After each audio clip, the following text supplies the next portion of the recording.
Today is Thursday, May 29th, 2014, and this is the beginning of an interview with Mr. Edward Joe Eberly at the Rutherford B. Hayes Presidential Center in Fremont, Ohio. Mr. Eberly is 83 years old, having been born on July 5th, 1930. My name is Julie Miley, Manuscripts Assistant at the Hayes Center, and I will be conducting this interview. Okay.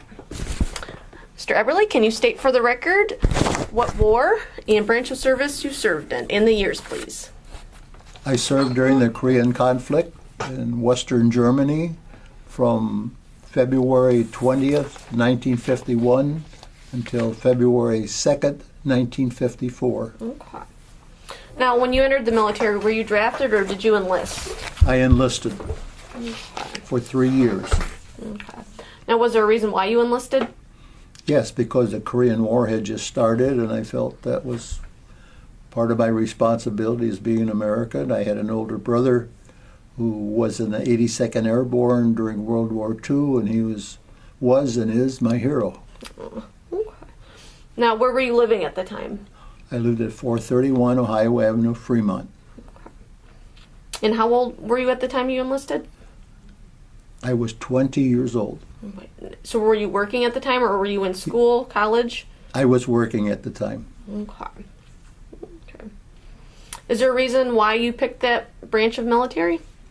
Actually, I don't know why I did, except I had a first cousin and a friend that decided they wanted to enlist because the same reason I had. And so we went to enlist together, which we did. We went from Toledo to Illinois, and we were separated, so I didn't see them again for about 2 years. So much for getting in there together, huh? Yes. Okay. So you said, did you enlist in Toledo or Cleveland? No, I enlisted in Toledo. In Toledo. Yes. Okay. Now, did you have to register and then you got sent home and then you had to come back, or did you automatically? I believe we were sent to Toledo to begin with to sign up to enlist. Okay. But then they sent us home until they were ready for us. Okay. I think they usually did that at that time because there was such an influx of volunteers and draftees because they needed people. Okay. So do you recall your first days of basic training, all that stuff? Well, one of the things I remember was that there were not enough clothes to go around. Really? I wore my civilian shoes probably for the first 2 months before I got a pair Really? of regulation shoes and boots. I have small feet, they're size 8. And evidently everyone else had size 8. So you got the short end of the stick on that Right. one. And even some of the clothes, some of the fatigue jackets and trousers they didn't have. I maybe only got one pair. And so I had to keep washing them and keep wearing them until I got more. You know, it was, the Korean War had just broken out in June the previous year.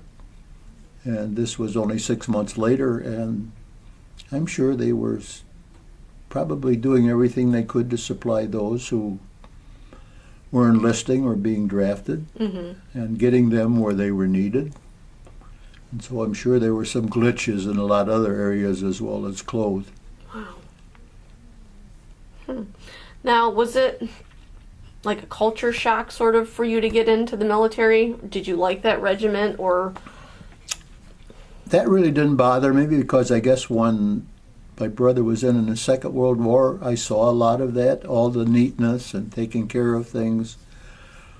I thought that was really special, and maybe I picked up some of that from his being in the service and for 6 years during World War II. So I didn't really think much about it. In fact, it was exciting after I found out I was in tanks, except from one of the letters I just read to my mother, it said, I want to get out of tanks, but that was before I really got involved. Got into it and knew what it entailed. Okay. What sort of thing did you want to do when you went in there?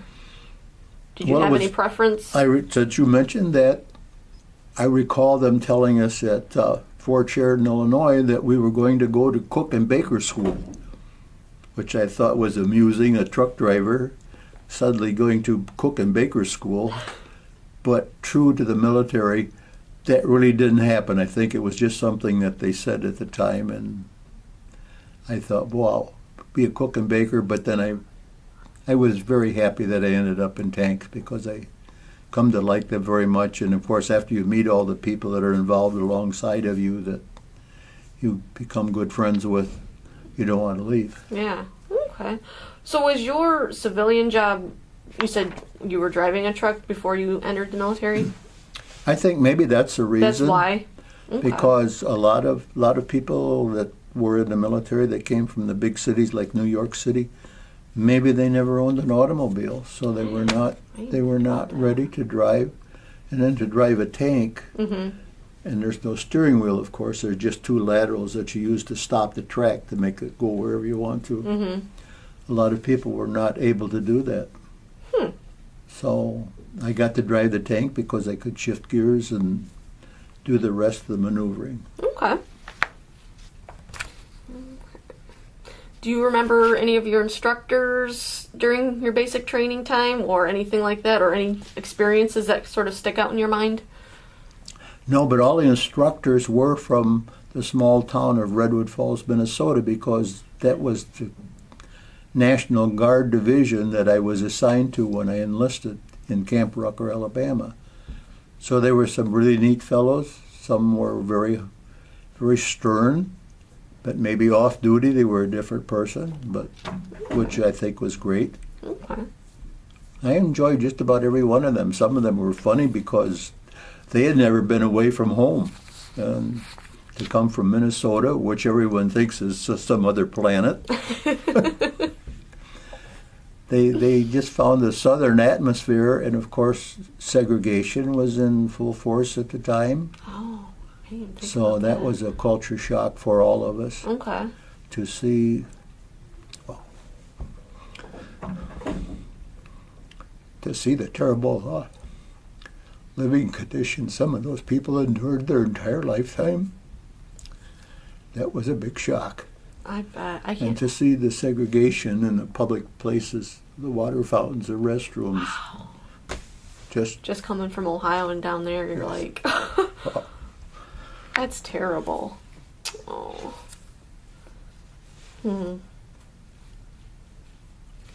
When you were in boot camp or basic training, were you able to write home, do any phone calls, anything like that you Well, remember? writing was the normal way of communicating. The telephones were kind of expensive to, make calls outside your area that you're calling from. Okay. So the mail was probably the standard. Okay. So after you were done with your basic, where did you go first? Do you remember? Yes, we stayed there. I had originally applied for aviation and cadets because they were looking for people who wanted to transfer the Air Force and go to aviation cadet to become a pilot. Oh. So I had enough points, I had enough education in order I passed the test. So, and another fellow from Echo, Minnesota, Harvey Lang, and I applied, and they accepted us. We went to Maxwell Field in Montgomery, Alabama for physicals. And we did this because his uncle was a bombardier on a Really? bomber during the Second World War. Wow. And he had a son that lived at Maxwell Field, was a member of the Air Force at the time, and we went to visit him. And I thought it was just unbelievable. These Air Force personnel were living in brick barracks, and we lived in old wooden barracks. The wind blew the sand through all the slots and the holes. So that's what I think prompted us. But unfortunately, then they said that we, as a division, the 4th Infantry Division, we were going to be activated to be sent to Korea as an entire unit. But that did not happen. They started taking the draftees and the National Guardsmen, who were what we called short timers because they only had less than 2 years in their time. So they were the ones that were being sent to Korea and other places where they were needed. So they eventually had probably all of us were regular Army that were left. So I was in Camp Rucker for a year and a half, from 1951 until July of 1952. And then at that time, they called a couple of us in, a friend of mine from Horicon, Wisconsin, and said, looks like you two guys are going to Korea. I said, okay.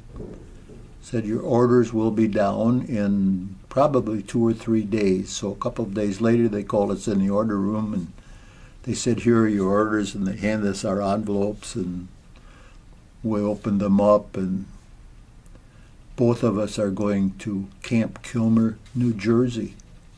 And we questioned that because why would we be going east if we're going to the far east, meaning Asia? So we questioned that. They did not know either. Said, you're just going to Camp Kilmer. When you get there, you'll find out. Okay.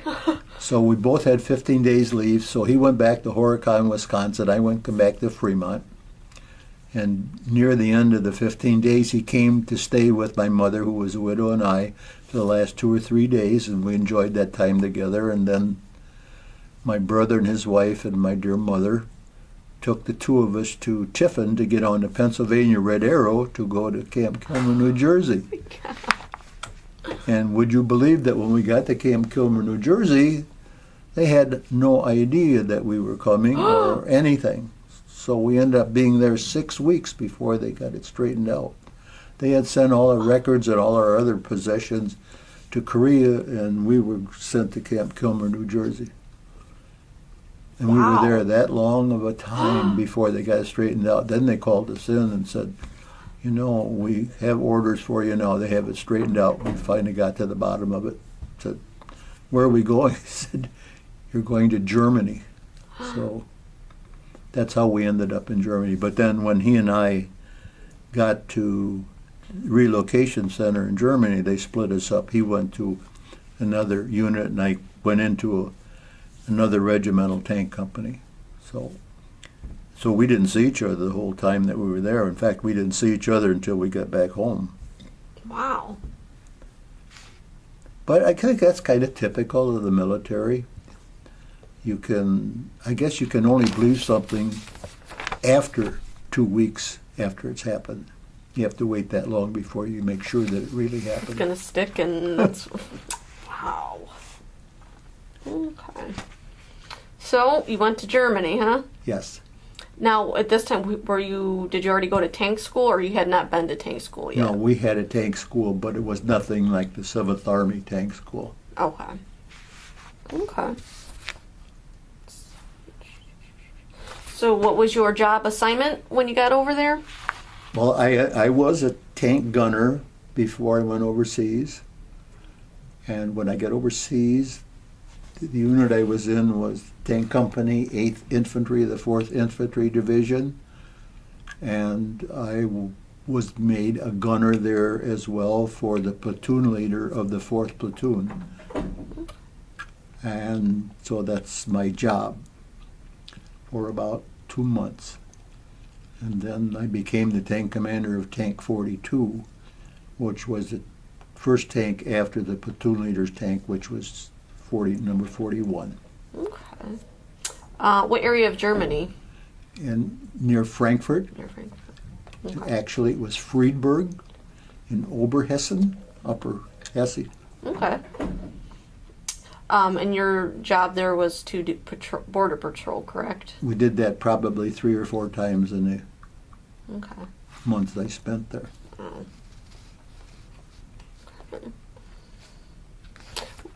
Did you see any, I don't phrase it right, but enemies while you were over there? Did you see any combat or anything like that? No. Okay. No. It was more of supporting? Yes. Okay.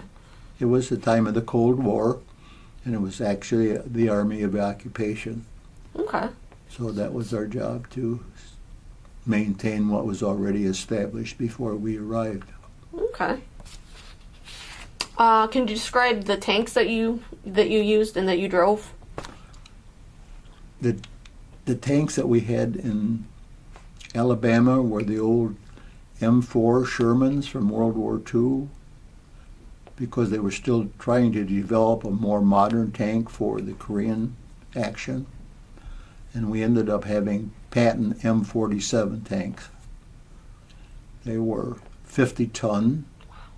They had a 90 millimeter gun, two 50 caliber machine guns, and another 30 caliber machine gun. They had a 5-man crew, the tank commander, the gunner, the driver, the assistant driver, and the loader in that order. They had a V12 Continental air-cooled engine with 810 horsepower, torque converter transmission. Oh my gosh. And they carried 72 rounds of 90 millimeter ammo. 12 rounds went in what was called the ready rack, which was the bottom floor of the turret, which revolved with you, so you had easy access. All the rest remained under the floor in the bottom of the hull. And they were pretty awesome piece of equipment at the time. They were the main battle tank. And like I say, it does have there's a scare factor that people who have never been around a tank may be intimidated by them, which you should be, because they're dangerous. Every time you were in a close quarter, one of your crew would jump out and be your ground guide, because you can't see out other than straight forward or to the right or left. Yeah, that would be my question, like just being able to judge distances or just your surroundings. But you do that after you drive motor vehicles or other vehicles, you know, you learn that. But at first it is intimidating because, and especially if you button up, which means you close the hatches and you can only look out the periscope. Were tank accidents like common that you know of? I think one of the problems was driving on the European cobblestone streets and making right-hand turns with a tank, because it usually pulled up the cobblestones and left them in a little row on either side of the tank, depending on which way you turn. But other than that, I think for the most part, people accepted us because we were there to protect Germany, even though it was divided east and west. And I'm sure there were some that would be very happy if we would have gone home, but that's the way the situation was. Okay. Did you have any memorable experiences over there that you remember, or anything you guys did on your downtime that with your free time, like going in to see any of the sites? I think that the opportunity to travel was adequate. I know that we went to Garmisch, which is an international skiing place in southern Germany and Bavaria. We went there for 3 days, several of us, and we had a great time. We probably drank some beer. I should say drink some German beer, right? and danced with some German girls, even though I can't dance. But after 2 beers, maybe I think I'm Fred Astaire. But the travel was easy. I bought a new MG and I drove that, and I got around with whoever wanted to go along. And there were so many countries because Europe is small. If you lived in the United States all your life, the United States is quite large. And some of the countries in Europe were about the size of our states, so it was very easy to travel to 2 or 3 different countries. Was this the first time you had been abroad Yes. in your life outside of Fremont, Right. the United States? Okay. In fact, it was the last time, too, so I haven't really been outside of the country other than Mexico and Canada. Okay.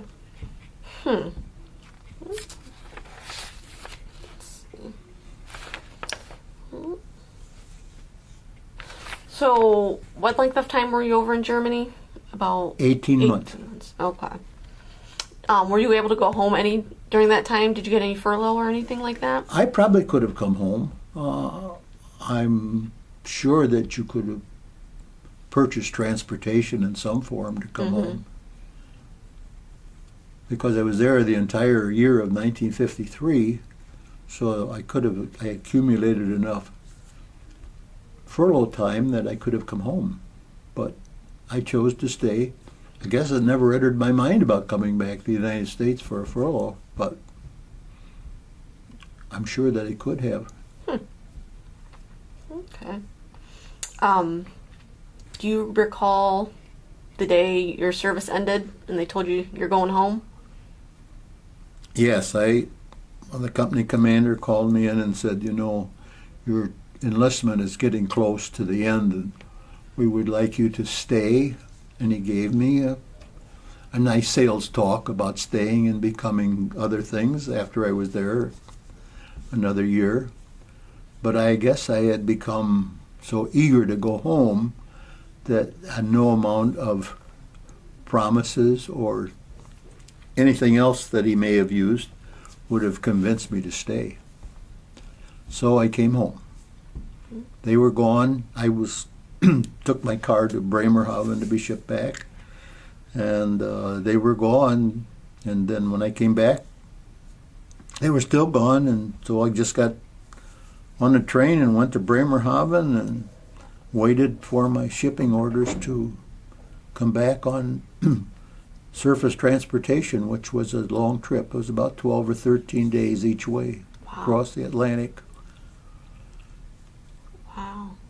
And that in itself was an experience, something that I had never done before, of course, or haven't done since. But all in all, I think the whole 3 years was worthwhile. You would do it again? Yes. I might be 83, but if I was needed tomorrow, I would go back. You sound like my dad. That's exactly what he says. What? Sound like my dad. Oh. That's exactly what he says. So, did your mom know you were coming home, or did you just show up in the doorstep? I'm sure she did. I don't remember how I told her that I was coming home, but I think my brother and his wife, who was my only sibling, I think they were aware. But I think one of the, moving things was when we pulled into New York Harbor, and a lot of the people that lived around New York City that were able to travel there to meet the boat were there to meet their children, their brothers, or whatever. And it was very touching to see those families come together. That's an experience. That's a good memory. Isn't it? That's something good to take out of it. So how'd you get home? You take a train home? No, I had to... Oh, that's right. You had your car. I had to go find my car. Oh. They told me it was, I think, in the Brooklyn Navy Yard. So there was another fellow who I'd met on the ship on the way home. Because the fellow that was supposed to be in charge of the 50 members of the packet that I was in re-enlisted when he got to Bremerhaven. He decided he didn't want to come home. So I ended up being the senior person, so I ended up being in charge of it. Anyway, I met this fellow. He was from Bracknell on the east side of Cleveland. Don't recall his name. But I said, how are you getting home? And he said, well, I don't know. Train. How are you getting home? And I said, well, I have a car, and I have to go to the Brooklyn Navy Yard to pick it up, and would you like to ride home? Yes. So he stayed. We went to the Brooklyn Navy Yard, although we found out that the car wasn't at the Brooklyn Navy Yard. It was someplace else. So we had to stay overnight. And then the next day we found out where it was at. Where was it? I don't remember where else that could have been. Thinking of the other facility where it might have been. Must have been other storage areas someplace where they put the cars if they didn't get in the Brooklyn Navy Yard. Somewhere in New York, though, right? In New York, okay. Yeah. It wasn't close by, but there were ferries and other types of transportation you could use to get there. So we went and picked it up, and we started out, and it was February. Of course, it was cold, and the car didn't have a heater in it. Oh, no. So I can remember him saying, gee, this is cold in here. I said, yes, it is, but we'll be home in a couple days. But we had a great time. I left him off at Bracknell, and I've never seen or heard from him since. So maybe he might still be mad at me. Hey, all right, that was a cold ride. Oh. Okay. So after you got home, what'd you do? Did you go to school? Did you take advantage of the GI Bill, anything like that? No, in some ways I guess I'm disappointed myself that I didn't, but I guess I was so anxious to get back and do the things that I did before I went in service. I went back to the company I worked for, who was a local company, and he said, absolutely, we're just waiting for you. So I went back driving, and then I just kept changing jobs up and up until I got with a larger carrier, and that I'd spent probably 35 years doing that until I was old enough to retire. What company was this? I retired from TNT Holland Motor Express. Oh. And most of the time after I returned from the service, I hauled freight. Mm-hmm. Before I went into service, I hauled steel. So I was glad to get in the freight business because it was a lot cleaner and a lot different type of driving.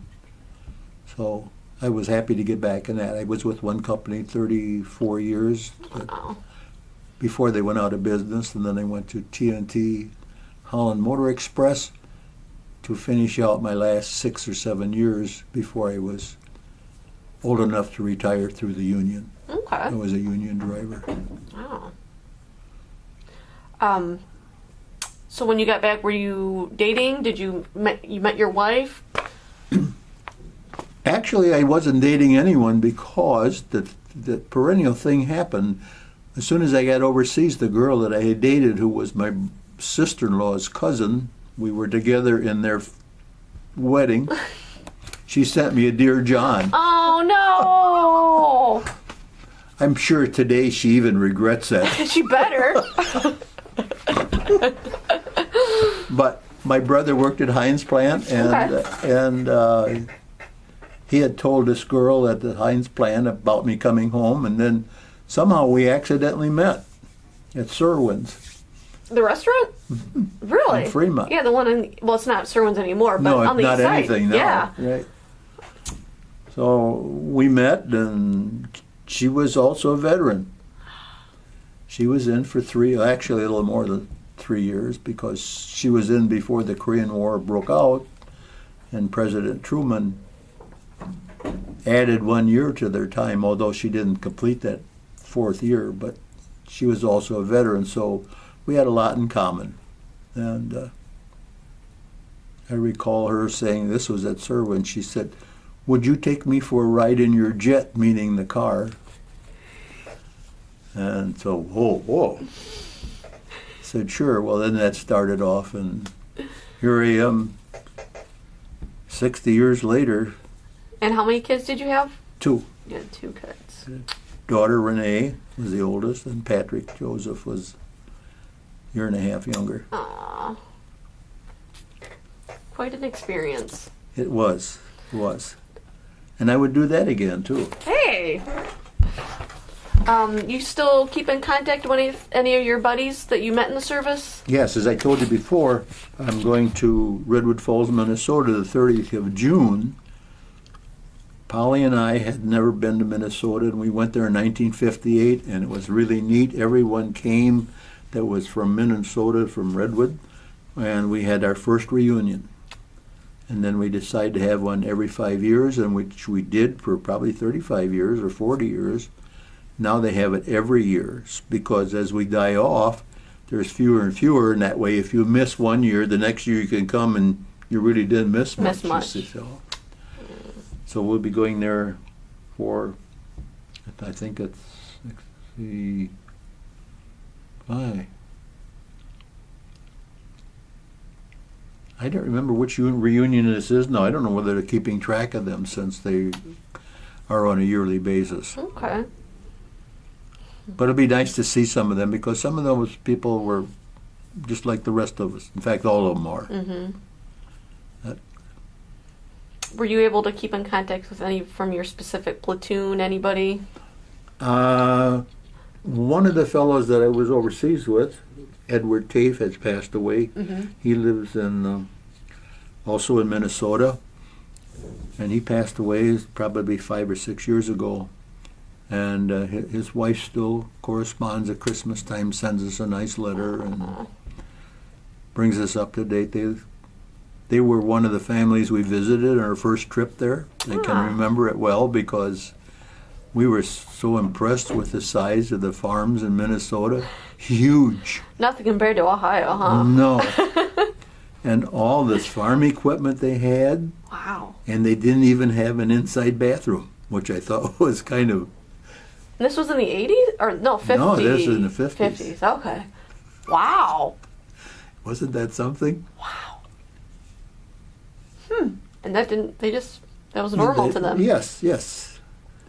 And as I may have mentioned before, when we decided to go to Minnesota, we got all our winter clothes out ready to go to Minnesota, and it was in August, and we thought, oh my gosh, will we be able to survive? Well, when we got there, it was 118, so oh my we thought, how can this be? You know, this can't be Minnesota. Someone's lying to us.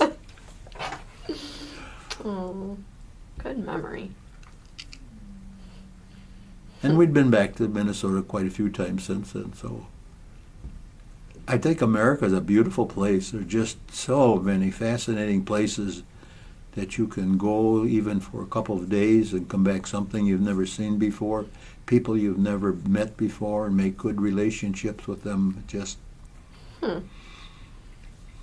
Okay. Can you describe any military organizations or what you do today? I know you're very active with military veterans.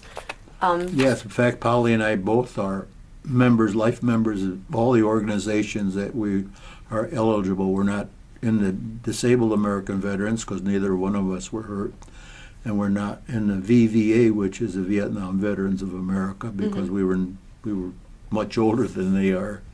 But we were in the American Legion, the Veterans of Foreign Wars, the AMVETS, the 40 and 8, the honor degree of the American Legion, and the Military Order of the Cootie, which is the honor degree of the Veterans of Foreign Wars. I saw that on your paperwork. I was like, and everyone probably is not familiar with some of those. Yeah. Some are the honor degrees are fun organizations. You do things for the public. The 40 and 8 provide scholarships for nurses that want to go. Nice. Usually 2 scholarships a year. They're only several $100s, but they are a help. I'm sure that everyone's grateful because everyone doesn't have the means to do perhaps what they want to, and someone giving them some help is greatly appreciated. And the Military Order of Cootie, as funny as it sounds, their motto is keep them smiling in beds of white, and we visit nursing homes, one of which is the Ohio Veterans Home, which is one of probably Ohio's best kept secrets. I don't know how familiar you are with it, but a lot of people, even here in Fremont, 25 miles away, are not aware of it, probably because they're not connected in any way to a veteran. Exactly. And that's the primary reason that most of us are familiar with that. It's a large place. There's probably 670 residents there. And they provide a lot of services for people who aren't able to take care of themselves.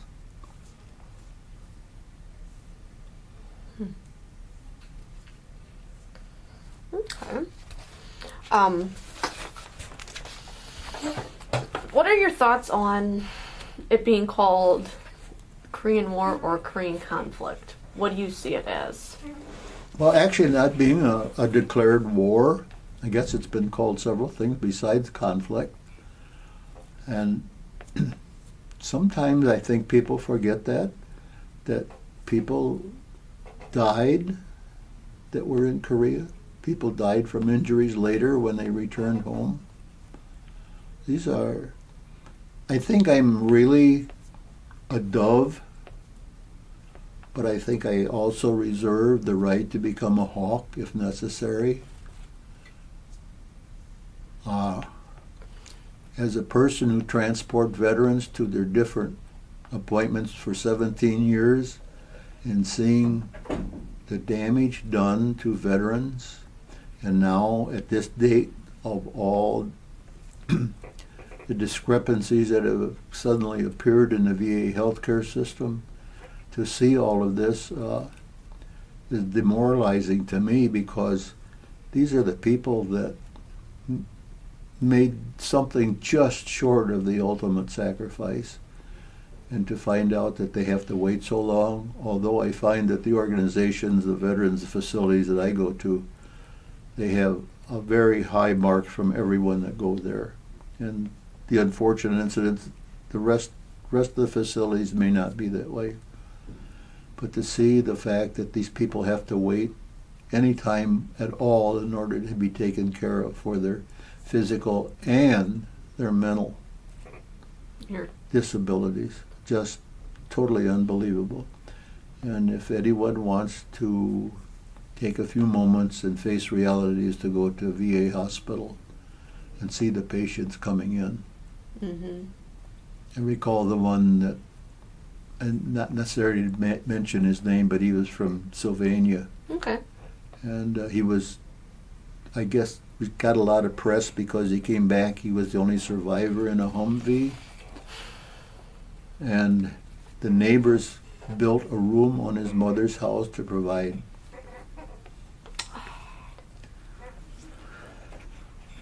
a place for him to live. That's a community. And I think that should have been done by the federal government, because I know I met him then. I happened to be in Ann Arbor when he came in the door from the parking garage with his mother and his aunt, who was from Bellevue. Okay. And I saw him, and I knew right away who it was. Oh. So I walked over to him, and That's a privilege. yes, he was so hurt. Oh. And I guess all I could do was say thank you and start to cry. And I talked to his mother and then to his aunt. And she saw my name tag, and I was from Fremont. And we talked briefly. Then the elevator came, and he got on the elevator. But then I would see him frequently after that. Really? Yes. And I just saw the progress. Sometimes I would say something to him, but usually someone was helping him. Mm-hmm. He can walk now. He can talk. He just does. Everything's perhaps a little awkward. Yeah. But it's totally unbelievable Oh. what they've done with him. And he's only one of how many? Yeah. Mm. Yes. Well, I appreciate it. You're still giving back after even your experience. And Well, one of the things we enjoy is we've been hospice volunteers for 23 years, and we became acquainted with them because a neighbor had hospice for his wife, and at that time they came from, I think, from Willard or some other place, not Fremont. wow. And we were so impressed with those people that we decided to maybe participate, and that's how we got started. Well, it takes a special person. You know, I guess you'd have to really like people, and we both do. Mm-hmm. That's what my wife says. You just want to sit around and talk, but you know what? I think that's one of the best pastimes that anyone can have, is to be able to sit around, especially someone you've just met. You know, maybe not everyone is outgoing, and Mm-hmm. you have to work with that too, but It's a lost art conversation. isn't it? Isn't it? Instead of staring at a phone, Mm-hmm. when you have somebody that you can be Right. learning something Yeah. about. Eyeball to eyeball. That's why I like this. Yeah. Yeah. So, well, anything you want to add that we didn't cover or No, I gloss can't think of over? anything. Of course, I'll think of 1,000 things after we part. That's okay. Yeah. You think you're done? Yes. All right. Well, we'll stop it there. You did good.